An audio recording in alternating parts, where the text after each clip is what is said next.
you think about it, each day when your dog wakes up, there are certain things your dog wants, things it is willing to work for. If your dog is cold, it will work to get warm. If it wants to sleep or rest, it'll seek out a comfy spot. If it is bored, it looks for entertainment from you and from its environment. If it is hungry, it's driven to obtain food. These are all rewards, but the supply of what you can use for rewards is limited. If your dog gets full, food will not be an option. If your dog is tired, play is not an option. So rewards are like a pot of gold. There are only so many gold coins in the pot. When you run out, you're broke. Luckily for us, each day the dog's magic pot of gold replenishes itself and is full again. These rewards are like lucky charms. Your pot of gold or lucky charms can be used as rewards.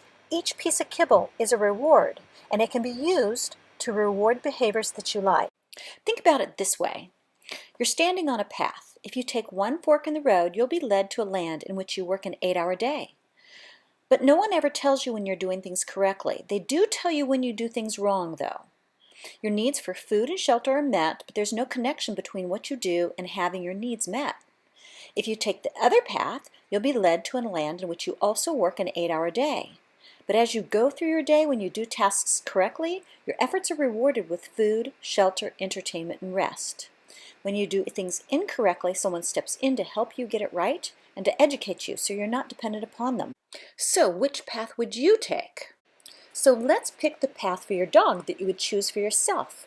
If your dog works for its food instead of being fed out of a bowl, then you have greatly expanded upon the number of rewards you have available. Toss your dog's food bowl in the trash, recycling bin, or donate it to a good cause. Let's put the value of the food into the relationship you have with your dog instead of the bowl. Right now, the bowl is the good guy. It is a predictor of good things happening. And you are a predictor of a lot of things. Some of it is good, but some of it is also grumpy scolding, interfering in what the dog wants, and general unpleasantness. That's okay. We all do it, including me, but we can change that around. Chucking the bowl will greatly increase your dog's responsiveness to commands, create a dog that wants to work with you, increase calmness, and decrease behavior issues caused by boredom, stress, or need for oral activity.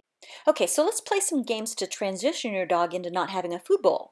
Each of these games can be played for 3 minutes.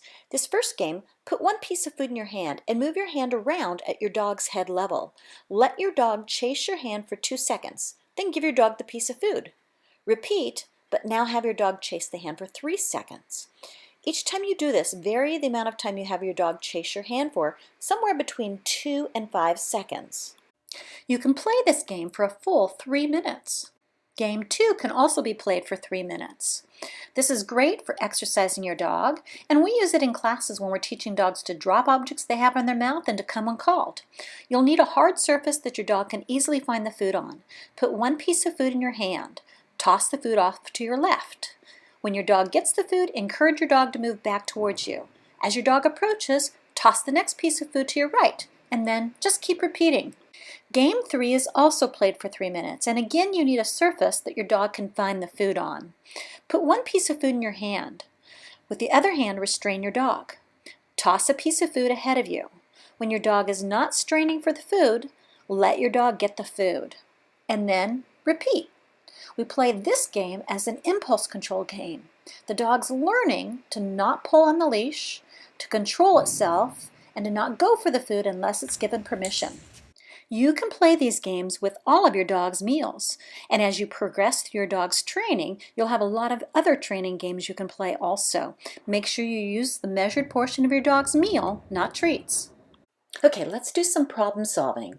If you have a small dog and there's not enough food to play these games, all you have to do is gently tap each piece of food with a hammer to break it into smaller pieces.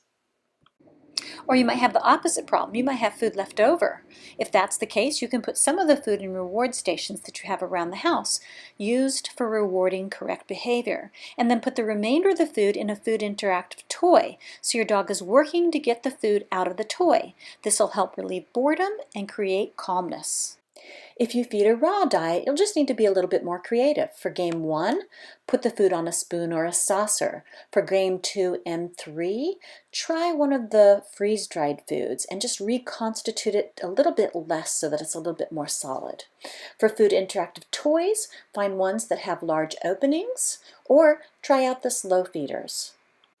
Okay, so I know this is different, and I know that change is hard, but keep in mind as you go through the process, what you're doing is putting value in the relationship that you have with your dog. You're going to love having a dog that behaves really well and follows commands, a dog that is calm and a dream to be around.